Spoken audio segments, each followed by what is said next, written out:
So I think two things, right? So whatever comments I made was largely around India, but I think it's a broad global phenomena too.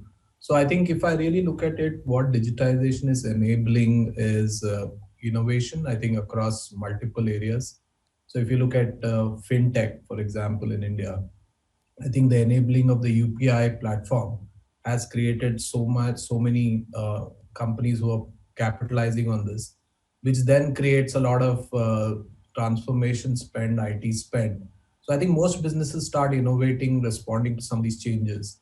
The second theme is, of course, globally, digitization has got a boost because of the COVID situation, and I think across our customers, we are seeing there's an urgency to transform their models, to be more digital. And lastly, to your point, I think from a government sector perspective, we do serve the government sector, especially in India and in some other geographies, more about smart city projects, more about using technology to affect citizens' life positively, citizen services positively. And that's something which I think will be an emerging market, because some of these initiatives, maybe the government has to take the lead in trying to build out the infrastructure, which then most of our other sector clients will try to capitalize on. Sure. Mr. Bhatt, on the finance side of things, what is the outlook that you can offer for margin maintenance, margin management of your business, just like other IT firms? Because real estate costs have gone down, rentals, I think, would have been revised lower, travel costs have gone down. On the other hand, now the big component, it has always been the big component, but it's really about managing employee costs. So what's the outlook here? So I think if we look at margins, clearly, I think there is a tailwind on margins today because of some of the reasons you mentioned, whether it is travel, whether it is facility cost.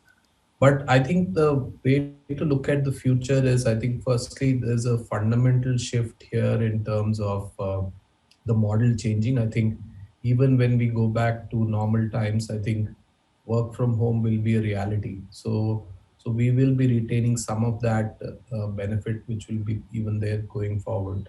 The second thing, at least specifically for Tech Mahindra, is around how do we synergize with our portfolio companies. As you know, we have defined a portfolio of companies which we have partnered with or acquired over the last 2 to 3 years, and we are on a journey to closely integrate them and drive synergy. So that's another area where I see margins being positively impacted.